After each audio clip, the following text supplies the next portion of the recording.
Bem, meus queridos amigos e irmãos, muito boa noite. Estamos aqui em mais um programa Hermínio C. Miranda, o Grande Escriba, como acontece toda terça-feira, sempre às 20 horas. Uma filha do professor Hermínio, Ana Maria Chiarelli de Miranda, e o programa da noite de hoje é especial. Pela primeira vez, o Hermínio Corrêa de Miranda, que não palestrava, ele dizia sempre: eu sou um escriba, não um tribuno. Não há palestras de Hermínio na internet. Então, pela primeira vez, é inédito. E se é inédito um homem do tamanho, o que ele representa para o movimento espírita, o Hermínio Corrêa de Miranda, um homem desse tamanho, se é inédito, é também uma live histórica. Vamos aqui hoje ver de corpo inteiro e de viva voz o Hermínio Corrêa de Miranda palestrando num seminário fantástico, mediunidade, obsessão, desobsessão. Eu vou explicar os meandros de tudo isso daqui a pouquinho, quando Ana Maria ficar visível aqui para vocês. Bem, pessoal, como estamos sempre fazendo, eu queria anunciar os programas dessa semana. Agora, os programas que acontecem. Hoje é terça-feira, com Ana Maria, o programa Hermínio C. Miranda, o Grande Escriba. Amanhã, quarta-feira, temos o programa Resenha Literária. Essa resenha eu intitulei Em Algum Lugar do Jardim, porque ela parte do pressuposto que toda casa sem livros é como um jardim sem flores. Então, a cada semana, trazemos aqui duas indicações. No primeiro momento, eu trago a minha indicação, a minha flor da literatura espírita, do meu jardim, da minha estante espírita, e a guisa de indicação, trago aqui, comento sobre a obra. E no segundo momento, Silvio Mariano, pesquisador, documentarista espírita, traz a sua obra. O Silvio é um documentarista, um pesquisador, um homem que conhece livro como ninguém. Então, e a gente conversa aqui sobre o conteúdo da obra e sobre as adjacências, né, do que aquela obra representa e influencia no movimento espírita. Na quinta-feira, também, às 20 horas, o programa Herculano, o metro que melhor mediu Kardec, com Dona Heloísa Pires, esse espírito lúcido, um espírito de bom senso, com o intelecto e o emocional em sintonia perfeita. A gente traz aqui a obra de Herculano, a voz de Herculano, comentamos sobre textos, tudo o que Herculano, em suas obras, como grande filósofo brasileiro, trouxe para todos nós. Tá? É um programa revelador. O Herculano, com as suas lutas, o Herculano foi um verdadeiro Dom Quixote, um homem de uma coragem imensa. Só que um Dom Quixote que não lutava contra moinhos de vento. Né? Ele lutou contra uma estrutura arcaica do movimento espírita e ele venceu, né? Explicando que era um tremendal de equívoco o rustenguismo no Brasil. Né? Ele venceu a influência rustenguista no Brasil. Né? Então, tudo isso a gente comenta aqui com Dona Heloísa Pires, toda quinta-feira, às 20 horas. No domingo, com Luciano Clay, teremos o programa Bezerra de Menezes, o Kardec brasileiro, que é um programa maravilhoso, também um programa de memória, um programa com fontes primárias que a gente traz aqui. Eu não preciso dizer que Luciano Clay é esse espírito bom, como o seu retratado, ele é o biógrafo de Bezerra. O Luciano Clay, semelhante a Bezerra, é um espírito amorável, carinhoso, né? Um ser humano dos melhores que eu já conheci em toda a minha vida, não só no movimento espírita, né? Uma alma verdadeiramente, né, de uma elevação de emocionar. qualquer um. Pessoal, são os 4 programas semanais. O do Hermínio, o Resenha Literário, o do Herculano e o de Bezerra. Mas temos também, no primeiro sábado, o programa Leon Denis, o apóstolo do Espiritismo, com Charles Kemp, presidente da Federação Espírita Francesa, e traz aqui também a memória, documentos, né, fontes primárias sobre esse grande filósofo do Espiritismo, Leon Denis, esse grande celta reencarnado na França, que conheceu Kardec, foi um apóstolo de Kardec. No segundo sábado, temos com César Perry de Carvalho o programa Memórias e Reflexões, onde o César Perry traz as memórias da sua vida, uma vida já longa, mas também fatos do movimento espírita brasileiro, que ele viveu de forma intensa os seus bastidores, as suas lutas, né? É um programa imperdível. No terceiro sábado, temos com Adair Ribeiro, curador do Museu Atual Allan Kardec Online, o programa Portfólio Fontes Primárias. O Adair é detentor de mais de 3.000 documentos da época de Kardec, e ele traz essas fontes primárias no nosso programa. No quarto sábado, temos aqui esse campeão de audiência do nosso canal, eu sempre digo isso, que é a realidade, né? Programa que tem muita visibilidade, Leonardo Marmo Moreira, articulista da revista Reformador e da revista Web O Consolador. Temos aqui o programa O Eco da Imprensa Espírita, no qual repercutimos, né, o que sai na imprensa espírita no Brasil durante todo o mês. E o programa é o Eco da Imprensa Espírita, em homenagem a Luiz Olímpio Teles de Menezes, aquele que criou o primeiro órgão de divulgação espírita no Brasil, o jornal O Eco da Além Túmulo. Né? Então, pessoal, está aí 8 programas, né?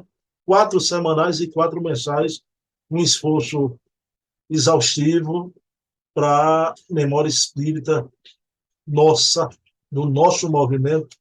Então, oxalá que as pessoas se interessem pelo verdadeiro caráter do Espiritismo. Tá?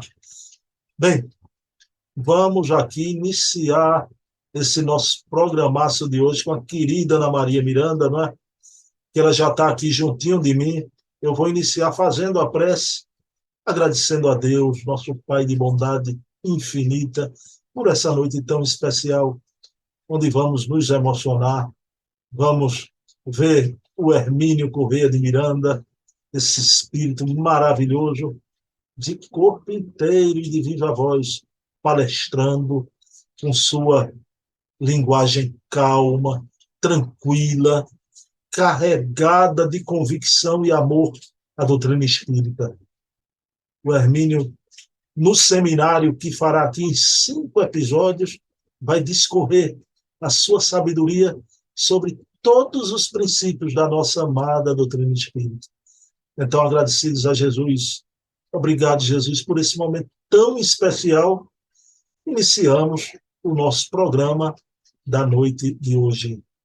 Pessoal, vou aqui colocar a querida Ana Maria no raio de visibilidade de vocês. Bem, meus queridos irmãos, já está aí visível a nossa querida Ana Maria, a filha do professor Hermínio, nessa noite para lá de especial. Ana, querida, tudo bom? Você está preparada para viver as emoções dessa noite? Olha, até falei com o meu cardiologista ontem, porque o que vem por aí é da pesada. Eu vou ter que pensar, respirar fundo, Bruno. Mas estou preparada. Sou guerreira.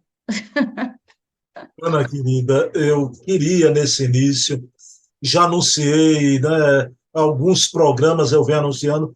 Hoje a gente vai ver um seminário do professor Hermínio Corrêa de Miranda em Botucatu, interior de São Paulo, nos dias 25 e 26 de abril de 1987.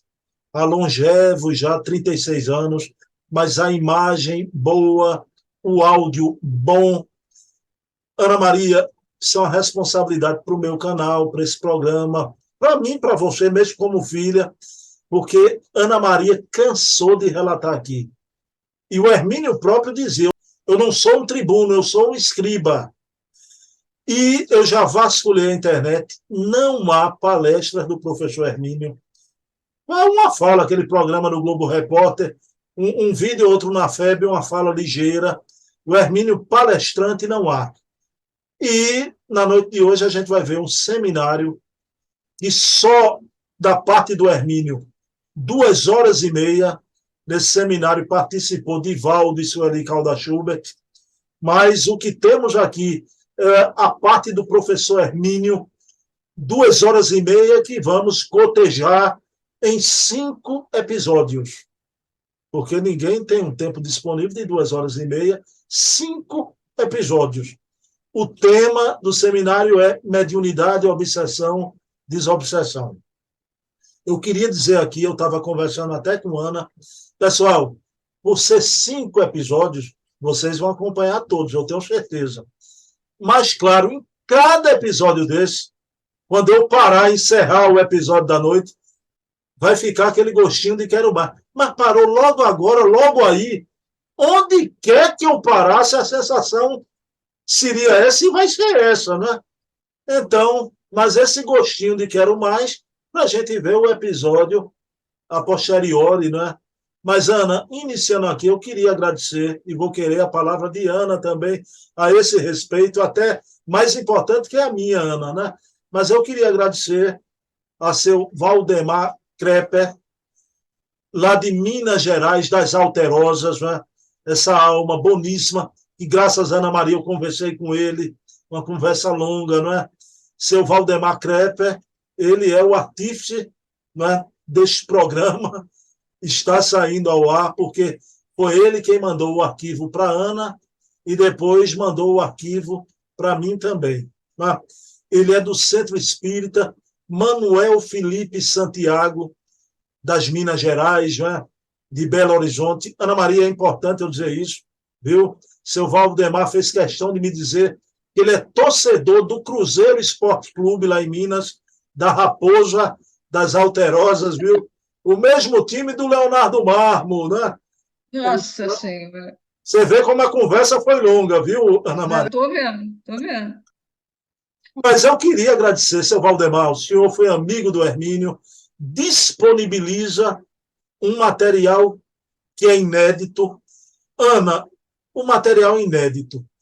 E como o retratado aqui, o palestrante, é um homem da altura, do tamanho pelo que ele representa no movimento espírita brasileiro, este seminário inédito se torna histórico.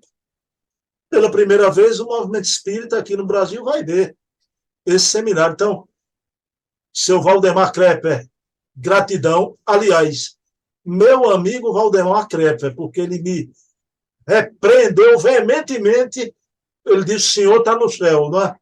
Então, meu amigo Valdemar Krepper, gratidão. Ana, como foi essa emoção do seu contato com o seu Valdemar? A gente só tem gratidão a ele, não é, Ana Maria?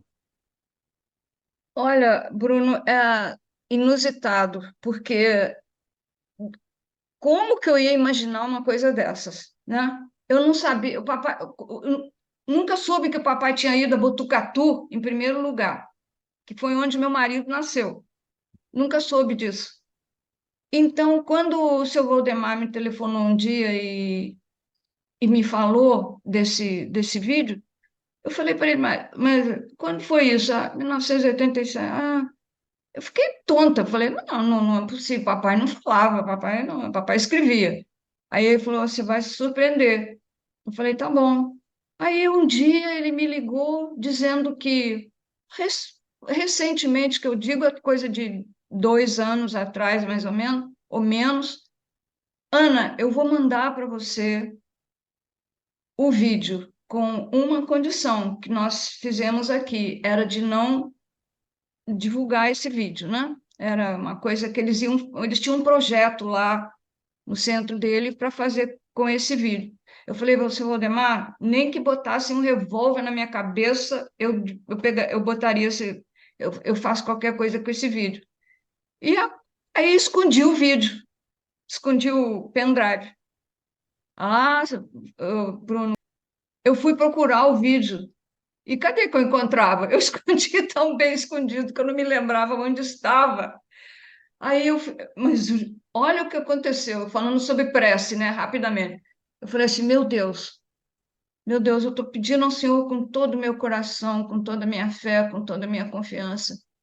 Por favor, me mostre onde está o pendrive. Agradeço ao Senhor.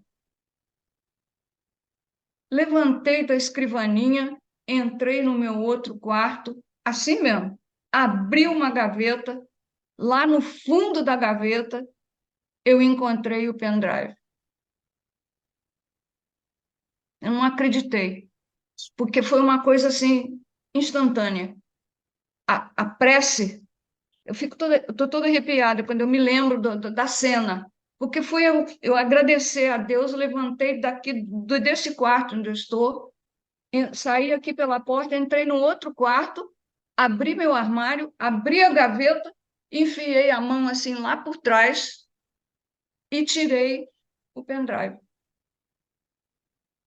Encontrei o pendrive com essa coisa, com essa preciosidade. Para mim, eu acho, em matéria da vida do papai espírita, é um dos maiores presentes que eu recebi. O primeiro presente que eu recebi foi o seu convite para fazer esse programa, essas lives, que eu não me julgo capaz, mas estou aqui fazendo o que eu posso.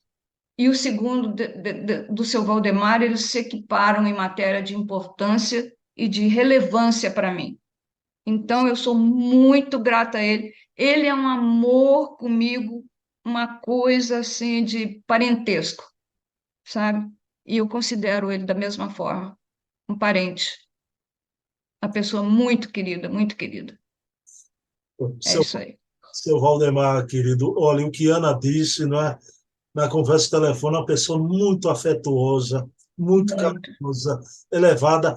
Ama Hermínio, disse Bruno, eu estou me preparando, que eu vou fazer uma série de estudos sobre a obra Diálogo com as Sombras, do professor Hermínio, né? Então, lá em Belo Horizonte é um divulgador, não é? Eu posso dizer aqui, nós somos espíritas, né? Ana Maria sempre revela a idade dela, a gente revela também. O seu Valdemar Krepper tem 75 anos, né? E ele disse, Bruno, eu estou aposentado, mas trabalho mais do que na época do trabalho profissional. Sempre Acredito. dando a doutrina e divulgando Hermínio. É um homem que ama e não esquece do... Foi esse encontro aí, seu Valdemar estava com Hermínio, né? Com o Divaldo, com a Sueli. Então a gente vai ver, pessoal, isso estava gravado no éter, guardado, né? Veio em forma de pendrive, a gente vai colocar aqui agora para vocês. Né? Ana, segura as emoções. Se você quiser, pega um lencinho aí, a gente vai ficar pequenininho assistindo, viu? Então, Eu trouxe um balde, está aqui embaixo, porque lenço não vai dar, não, viu? Ver o papai é muito emocionante para mim. vamos lá. Eu lhe consolo depois do programa. Se- Vamos lá. Ana, posso compartilhar a tela? Pode? Só Vamos, se for agora. vamos lá.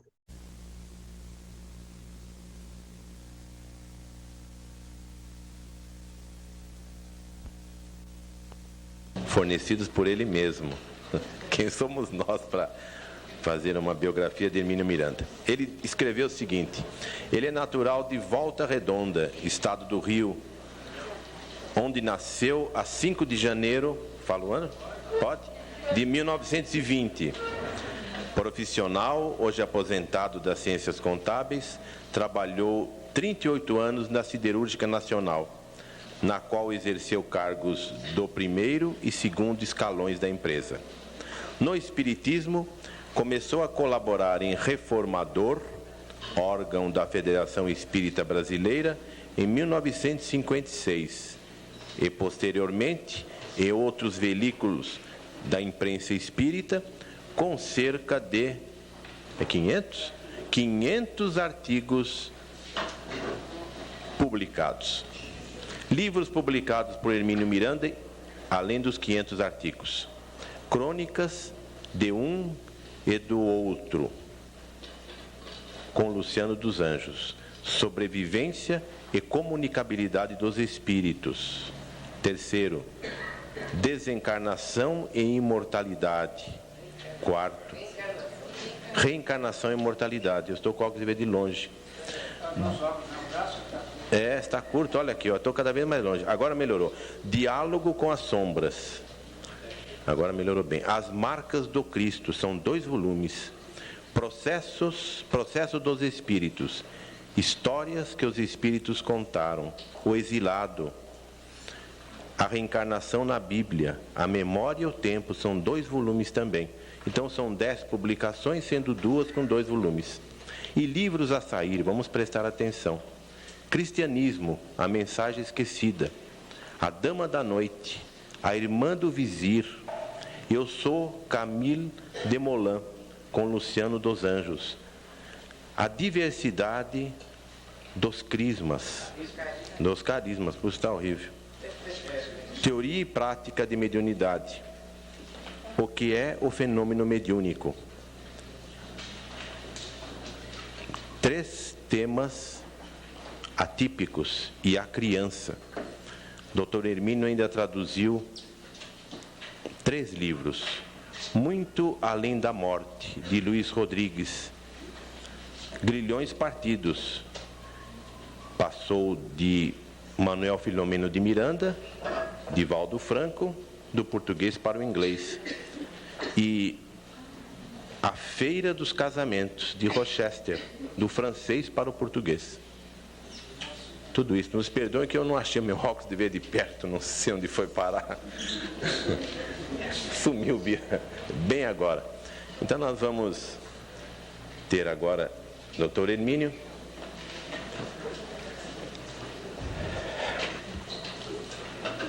Novamente, enquanto o Hermínio toma o fôlego, nosso programa será sem intervalo. Aquele que desejar usar as toaletes poderá fazer a saída pelas laterais, utilizar a sala ao lado para a água, a bolachinha, o café. Nosso companheiro Hermínio Miranda, ele dispõe agora até às 18 horas para sua apresentação. Se desejar fazer um intervalo técnico, poderá fazer quando desejar.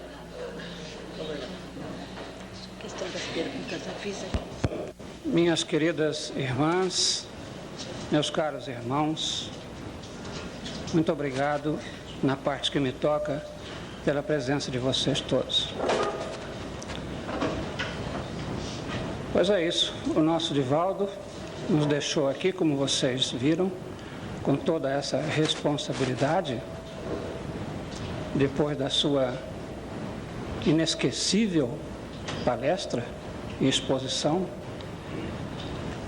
transferindo-nos a parte que nos toca na nossa responsabilidade, a mim e a nossa querida Sueli. Vamos procurar dar conta dos recados, não tão bem quanto ele, certamente, mesmo porque, num aperto, ele socorre dos espíritos, e eu estou aqui sem ver espírito nenhum. Então, quando a pergunta estiver fora do meu alcance, tem aquela resposta padrão: não sei, vamos estudar juntos, vamos aprender. Como eu disse a um espírito há pouco tempo, eu sou um espírito ainda inacabado, eu não estou pronto ainda. Deus está trabalhando ainda comigo e encontrando dificuldades, porque até Deus encontra dificuldade com as nossas imperfeições, porque nós somos muito teimosos. Mas, enfim, vamos lá.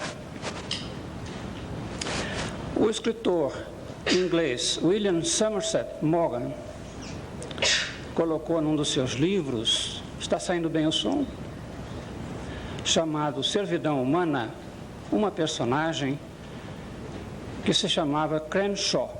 O Crenshaw era um desses filósofos de botequim, um homem um pouco excêntrico, um tanto amargurado.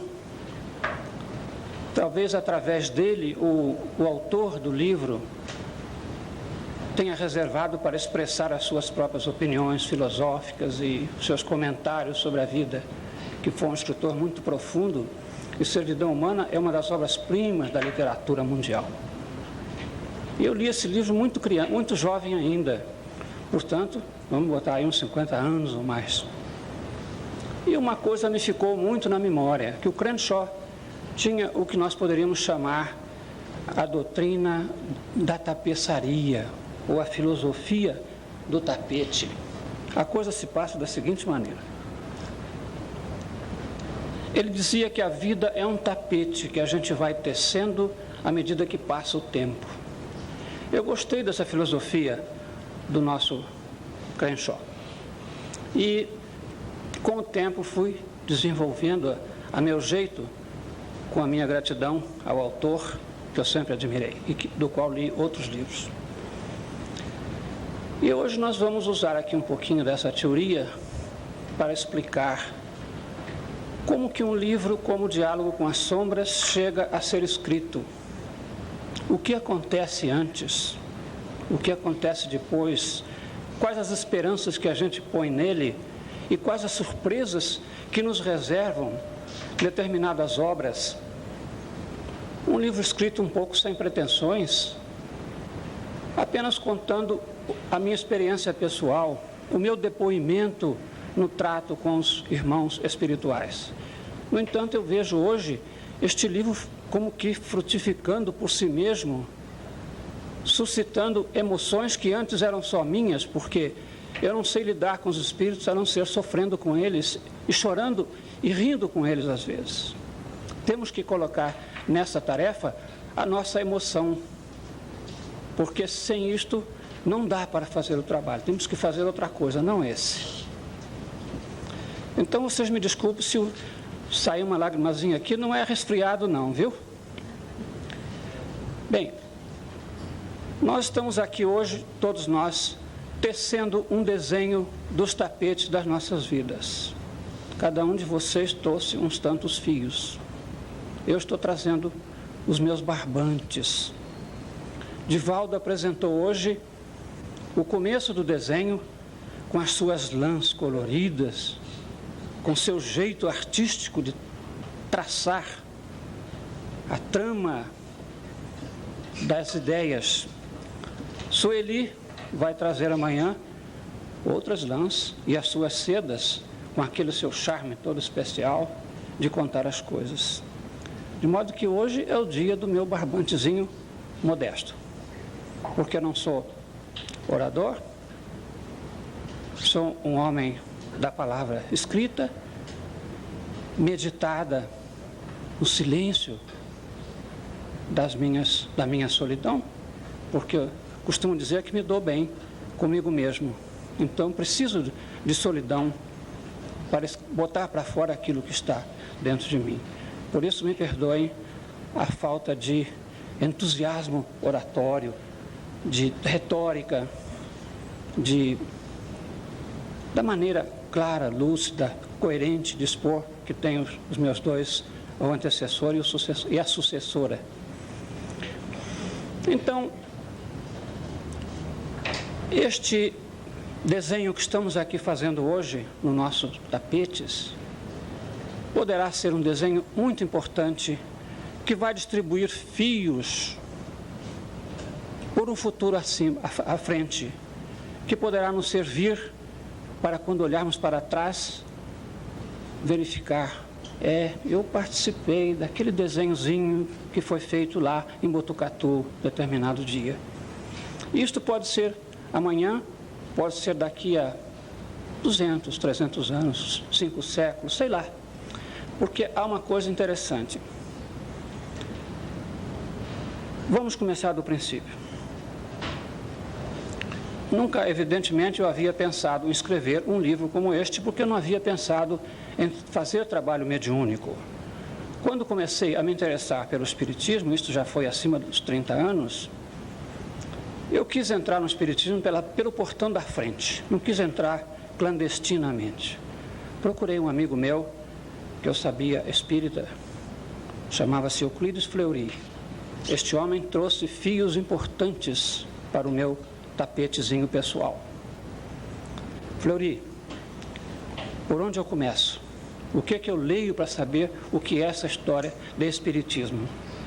Ele puxou um papelzinho e escreveu: Livro dos Espíritos, Allan Kardec, Livro dos Espíritos, Livro dos Médiuns, Evangelho segundo o Espiritismo, Céu e Inferno, a Gênese. Botou mais 2 nomes que eu não conhecia, Leon Denis, Gabriel Delanne, que ele tinha um belíssimo francês, apesar de brasileiro, falava francês melhor do que português, pronunciava Delanne, com aquela elegância. Eu levei aquele papelzinho para casa e comecei a comprar os livros e a ler. Aí vem um outro fiozinho do passado.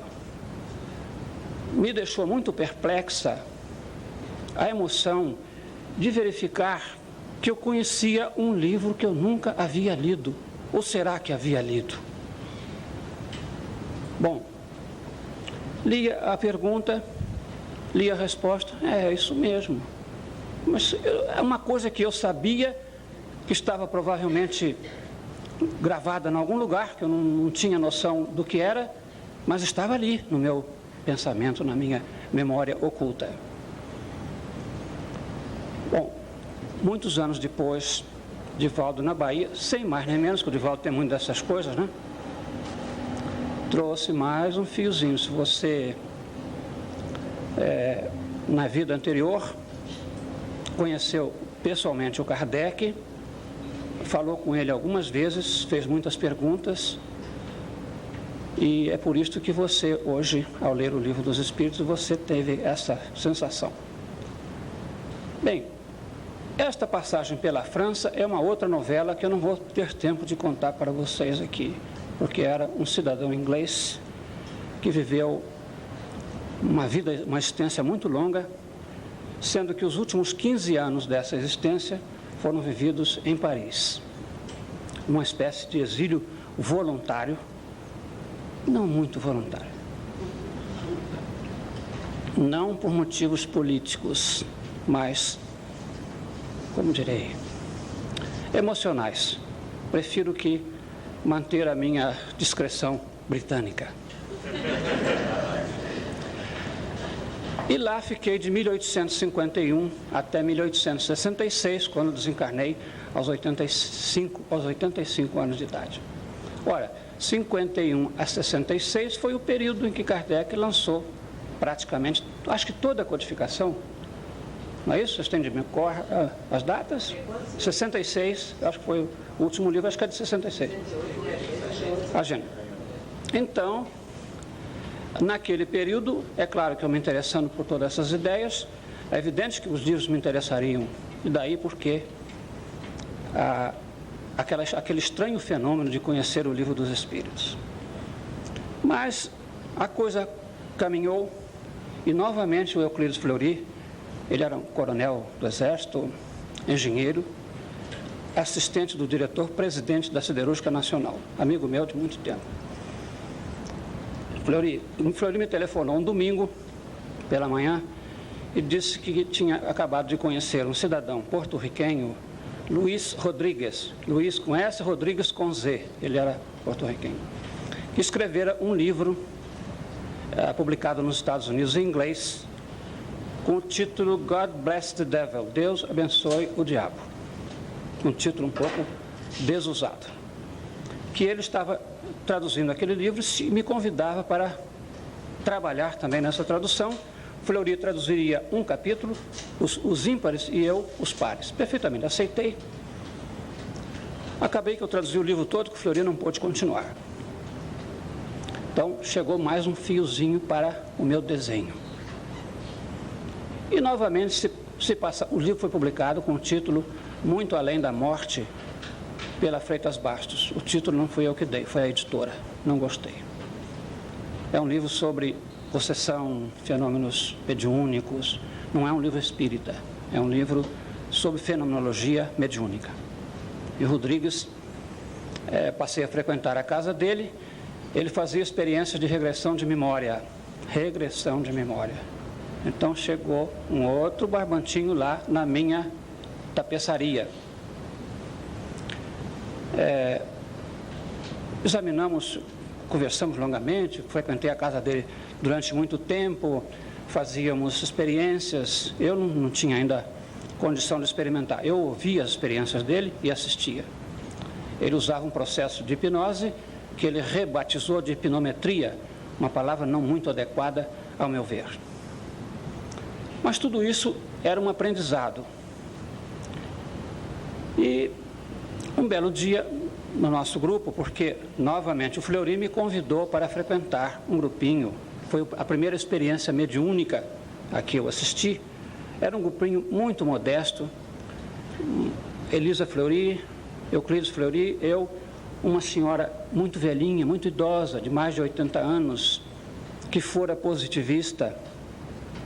Ela é autora de livros muito importantes na literatura positivista e autora de uma obra muito importante sobre o Marechal Rondon, um livro grosso editado pela São José. Ela escreveu a biografia do Rondon, chamada Rondon Conta a Sua Vida. Esta senhora foi positivista a vida inteira, como o marido dela. Mas a morte colheu o doutor Américo antes dela. E o amor tem muita força. Eles viviam como dois namorados. A vida inteira foi assim. E ela fixava o retrato dele, tinha na parede, como se a mesa dele arrumada, como se ele fosse chegar a qualquer momento. Era um caso de amor mesmo. E aquele amor não resistiu e arrebentou as fronteiras do positivismo, que é uma doutrina muito bonita filosoficamente, mas sem Deus.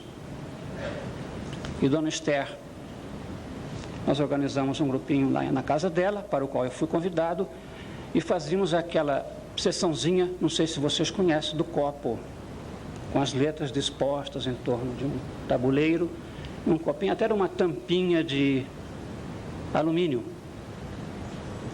E eu ficava ali para anotar as letras, não estava ainda com conhecimento suficiente para saber o que se estava passando ali.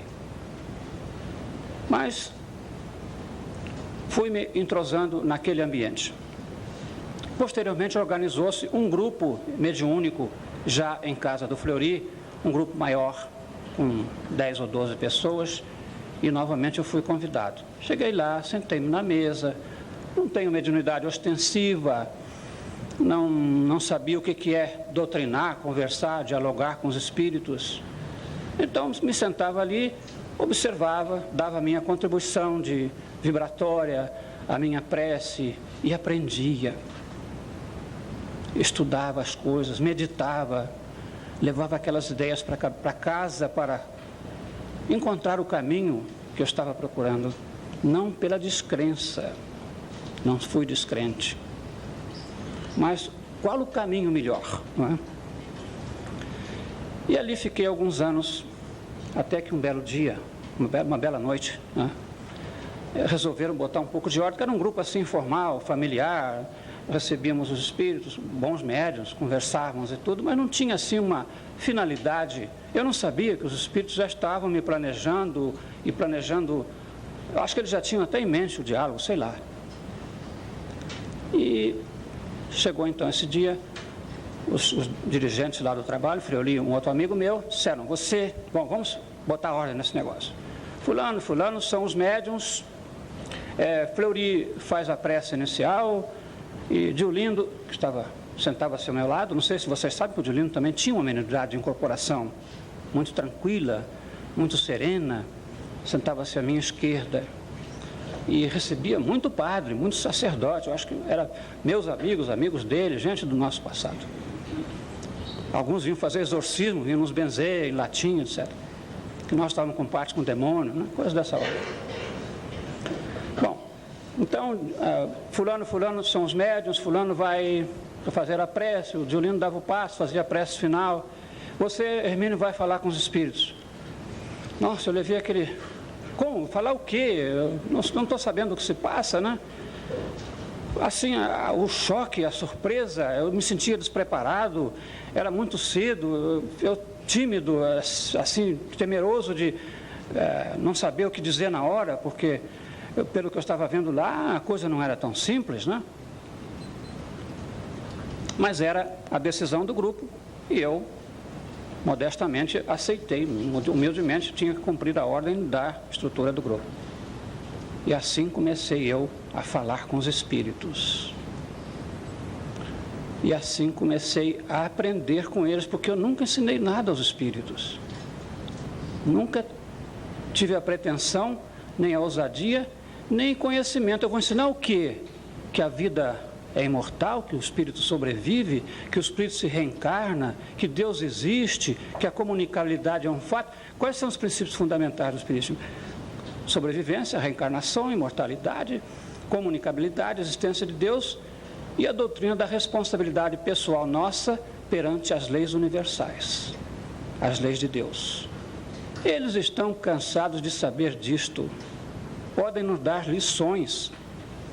Eles sabem que estão, não digo os espíritos alienados, perturbados, mas sabem que estão vivendo uma condição de vida que é a sobrevida. Lembram-se de encarnações anteriores, sabem que estão se comunicando através de um médium. O que eu vou dizer que eles não sabem? Não é pela argumentação filosófica, pelo debate, por mais inteligente que seja, a gente, com o correr dos tempos, vai adquirindo experiência, conhecimento, através de leituras, e começa a ter condições de debater com eles. Mas não é pelo debate que você vai ao coração deles. O debate vai à mente, vai à cabeça. E se você não achar o caminho do coração, você não vai chegar lá. Não vai mesmo. Porque no debate, eles são, às vezes, mais inteligentes do que nós, muito mais bem preparados intelectualmente, e têm uma visão muito mais ampla do que nós metidos num corpo de carne. Especialmente a mim, que sou mediunicamente cego, eu não vejo nada, não ouço nada, não tenho o menor... É como se fosse... acho que para mim o espírito nem existe. Se fosse baseado no meu testemunho visual e auditivo, eu não poderia dar testemunho nenhum disso. Então, muito cedo eu descobri isto. Ainda há pouco tempo, um espírito amigo me disse isto na nossa reunião, que quando o espírito chega assim, indignado, valente, querendo virar a mesa e impõe condições e faz ameaças, não adianta, você deixa ele falar. É como eu costumo dizer, vem aquele vagalhão no mar, né? Se você bota um rochedo na frente, ele explode, faz aquele festival de água. Se ele cai na praia da areia, desmancha todo, com aquela suavidade, né? A água vai se alongando na areia, depois volta para o mar. Então é preciso deixar que ele solte aquele impacto, aquele impulso dele, no momento em que ele retorna a uma condição mais razoável, está na hora de nós começarmos a falar. Mas buscando sempre onde está a emoção nesse espírito. Que corda que eu vou tocar? Às vezes você nem sabe que corda você vai tocar. Qual é a palavra que você vai dizer que vai mexer naquela corda específica? Isto me causa, às vezes, verdadeiras perplexidades, porque cada reunião é uma lição nova, é uma contribuição diferente, não tem uma reunião igual a outra, é tudo diferente. A gente nunca sabe das coisas com aquela certeza, não, eu vou fazer isso assim, assim, vou dizer, não pode, não. As reuniões não são planejadas por nós. Eu digo sempre, nós encarnados que participamos de grupos mediúnicos, fazemos muito quando não atrapalhamos os espíritos. A gente se senta ali com uma oferenda de trabalho. Eu não sei que espíritos vão ser trazidos, através de que médios serão manifestados, que problemas que eles trazem. E eles trazem a dor, isso eu sei. Eles são gente, como disse lá em Belo Horizonte, que a Regina da onde se lembrou. Não são obsessores, não são demônios, não são inimigos, não são adversários, são gente mesmo, gente com dor, com agonias milenares. Eles querem e precisam sair daquela situação, por mais que eles neguem, e você tem que ir lá buscar, porque ele vai resistir. Ele não vai se entregar às emoções. Quando você fala nos seus amores, nas suas saudades, eles se defendem heroicamente. Mas você tenha certeza de uma coisa: a chama do amor está ali, porque não se apaga nunca. Está lá dentro daquele espírito, como está no seu. Se você conseguir soprar um pouquinho aquilo, ela se levanta outra vez, e é uma chama que não queima, ela só ilumina. Então é preciso ter muita paciência, ter muito carinho. É uma criatura que está desesperada de dor, que se meteu às vezes em complicações tão grandes com a lei, que acha que não tem mais caminho de volta, que dali é só para a escuridão maior. Esquecidos, como disse Divaldo, e como eu digo sempre, nós temos o livre-arbítrio para tudo, com uma única limitação, que nós somos seres destinados à perfeição espiritual. Passe por onde passar você, custe o tempo que custar, as dores que forem necessárias, o seu destino é Deus, o seu destino é a paz. Aqueles espíritos desesperados que aparecem ali, mergulhados em sofrimentos milenares, em revoltas que a gente nem consegue entender bem o porquê delas, são seres divinos, na sua essência, porque Deus colocou em nós a sua partícula, a partícula da sua essência. Uma partícula do infinito é também infinita. Nós temos todas as possibilidades de crescimento. Temos e nos movemos em Deus, e nele temos o nosso ser. Então, é o que eu digo a eles: mas você está fugindo de quê, meu filho, minha filha, minha irmã, meu irmão? De quê? De você mesmo. Porque as leis de Deus estão todas aí à nossa disposição para que a gente faça o caminho de volta. Por que correr de Deus? Para onde você vai? Não existe lugar onde não tenha Deus. Não há esse lugar no mundo, em nenhuma parte do universo. Vamos racionalizar. Isso não é nem inteligente o que você está fazendo. Há pouco estávamos tratando de um grupo de espíritos que estão convictos de que não há mais lugar para eles na Terra, porque eles sabem tão bem quanto nós, ou talvez melhor, que a Terra está numa fase crítica final de uma época, de um período, de uma etapa que vamos passar para outra. Não é no dia 1º de janeiro, como muito bem lembrou o Divaldo aqui. Ana, que emoção. Tá?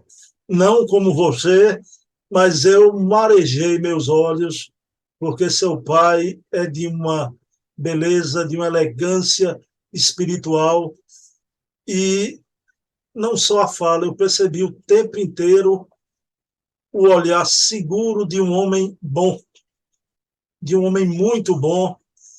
Minha querida Ana, o que é que você me diz? Ouvindo aqui, você já viu isso sozinha, né? Mas com os nossos amigos, sobre a beleza de seu pai. Vocês, realmente, eu já vi. Cada vez que eu vejo é a mesma emoção, porque você vê que ele sim, você tem razão, Bruno, ele era um homem bom, mas bom mesmo. Mas a tônica da vida dele, na minha opinião, eram duas: Deus e o amor, que é a mesma coisa. Deus e amor é a mesma coisa. Então, você vê, quando ele fala sobre o amor, ele sai fora até da personalidade dele, ele faz confidências sobre o amor, como ele falou da senhora lá e o marido que tinha morrido. Eu não sei, eu agradeço a Deus por ter tido ele como pai. É só isso que eu posso te dizer, Bruno. Ana Maria, há algumas coisas que eu queria comentar com você. Ana, 1987, né? Você viu o senhor ali apresentando, né, os dados biográficos do Hermínio, num determinado momento ele cita, pessoal, o Hermínio já estava na casa, eu contei ali, 67 anos de vida, né? Nesse momento em que ele palestrava. Ana ainda não havia saído, estava no prelo, né? Porque o apresentador cita as obras, né? Cristianismo, a mensagem esquecida, A Dama da Noite, A Irmã do Vizir, Eu Sou Camille Desmoulins, Diversidade dos Carismas, né? Então o Hermínio está fazendo aquele seminário, mas quanta riqueza o Brasil ainda ia receber de Hermínio dali por diante, né? Essas obras. E quem assiste os programas com Ana Maria, a partir de hoje, pessoal que veio aqui para ver o Hermínio de corpo inteiro de viva voz, o programa com a Ana é um escrutínio também de muita riqueza do Hermínio. Ana, eu chego a ficar ele falando. Então, eu conheço Luiz Rodrigues, na reunião que ele ia participar. A Ana falou tanto aqui sobre esse grande magnetizador. Ana, Ana, o Fleury, com as obras, indicando as obras, a gente já conhecia de Ana alguns tópicos, né? Porque muita coisa eu não sabia. Ana, você não militou dentro de casa espírita, mas você sabe que o próprio Hermínio disse que é complexo e difícil a arte de doutrinar, de dialogar com os espíritos. Mas veja o quanto amor ele tratava como gente. Ele dizia, meu filho, Deus está em todo lugar. Vamos começar esse caminho de volta, né? Isso me tocou muito, Ana. Ele era assim como era em pessoa. O mesmo Hermínio, o amor que ele extravasava com esses irmãos em sofrimento. Isso é tocante, né, Ana? É exatamente isso. A tônica da vida dele foi o amor. Na tratativa, ou no que ele conversava com os espíritos, vinha espíritos assim que ele escreve, né? De tudo quanto é jeito, querendo bater nele. Ajoelha aí para falar comigo, tipo assim, entendeu? O espírito falava com ele. E ele, meu querido, escuta, você tá cansado, está tranquilo. Vamos conversar, nós somos irmãos e tal. E você não tem o direito de falar comigo. Tá bom, então você dita as leis, eu sigo, sabe? Então, ele tentando amenizar, tranquilizar o espírito para poder conversar com ele. Papai era um homem puro, um homem de amor. Amor, ele era simplesmente de amor. Ele era, eu não sei, é o que ele falou. Nós temos uma partícula de Deus inseminado em nós. É uma pequenininha, mas é Deus. Então, toma todo o nosso todo. Então, era isso que ele tinha. Ele tinha essa ligação com Deus, que era uma coisa real, absolutamente real. Não era oração, não, era ele. Era uma alegria viver com ele, sabe? Porque ele falava pouco, mas tudo que ele falava era absolutamente aproveitável, vivível, sentida e verdadeira. Ana Maria, Então, você definiu, você achou a palavra, né? A gente percebe isso. O Hermínio era puro, puro. puro de alma, impressionante. Agora, Ana, vou provocar você brincando, né? O que eu sabia através da Ana, e eu sei que é verdade também, não se preocupe, mas é que a gente sabe, aliás, da boca do Hermínio. Eu não sou um tribuno, eu sou um escriba, não é? Ana Maria citou que o Hermínio não gostava de grupos grandes, de grupos até com 15 pessoas, em casa, grupos pequenos ele ainda gostava de falar. Mas esse seminário ele vai falar por 2 horas e meia, claro, instado pela emoção dos amigos, o Divaldo e a Sueli, Calda Schubert, é claro.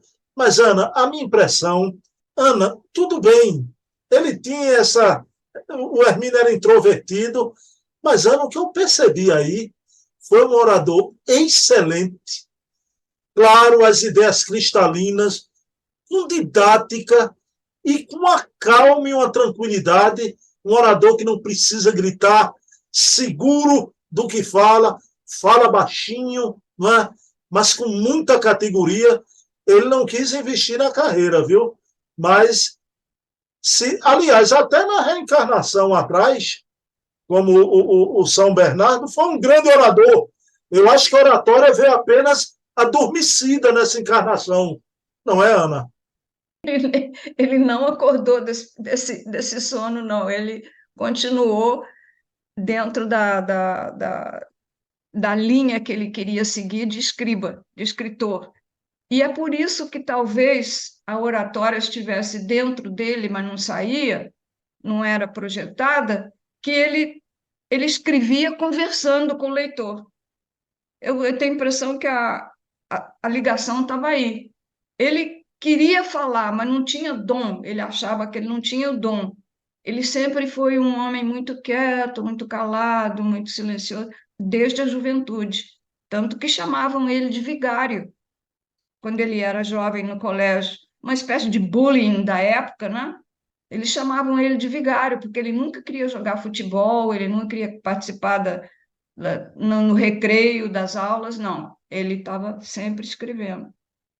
Então, tudo que ele fala, ele tem tudo na cabeça dele. É só botar para fora. Só que ele não, ele gosta do silêncio, do recolhimento, da tranquilidade, da meditação e das coisas que ele tem dentro dele. Ana, Eu acho que eu adorei quando ele disse, né? Eu sou silencioso, eu gosto do silêncio porque eu me dou muito bem comigo mesmo. ele sempre dizia isso. Eu me sinto muito bem na minha presença, ele falava. Você é muito humilde, né, pai? Eu sou muito humilde. Ana, mas vamos admitir, nesse seminário, esse é o tipo de oratória que eu queria assistir sempre, né? Acho que você também, não é? Ah, não. Nossa, mãe. Seminário. Eu assisto isso o dia inteiro, sem parar.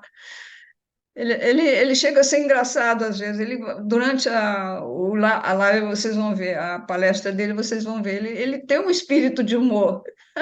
Não, e tem umas expressões que vocês vão lembrar de Ana Maria, né? Ele tem umas expressões que eu não vou dizer qual, quando acontecer, eu falo aqui. Olha aí, Ana Maria. Ana, querida, um momento único, né? Eu sei que todo mundo, mas parou exatamente ali, naquele momento que ele ia conversar com aqueles espíritos que estavam na última encarnação aqui na Terra, não é? Vocês vão ver isso semana que vem. Então, agradecer a Deus por esse momento. Ana, vou perguntar a você, antes da gente entrar aqui para esse episódio, Ana me pediu, nesse primeiro episódio apenas, pela emoção, que eu fizesse a prece final, né? Permanece assim? Você prefere que eu faça hoje a prece?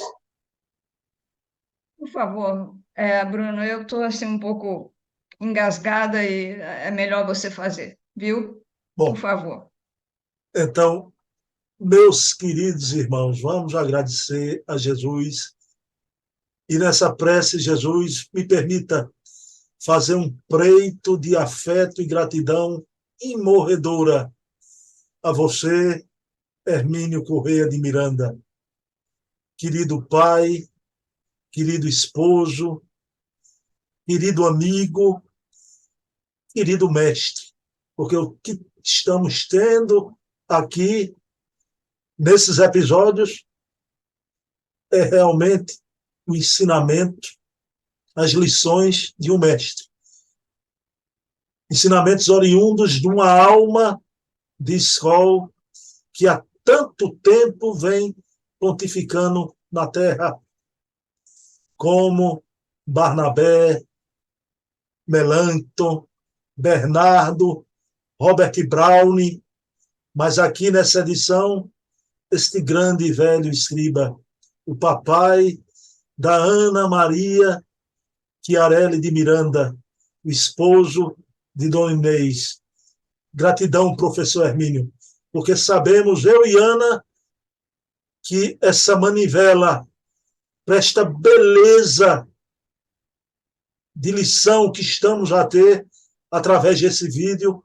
Só foi possível chegar até nós pela tua iniciativa no espaço, intuindo o querido Valdemar Crepper.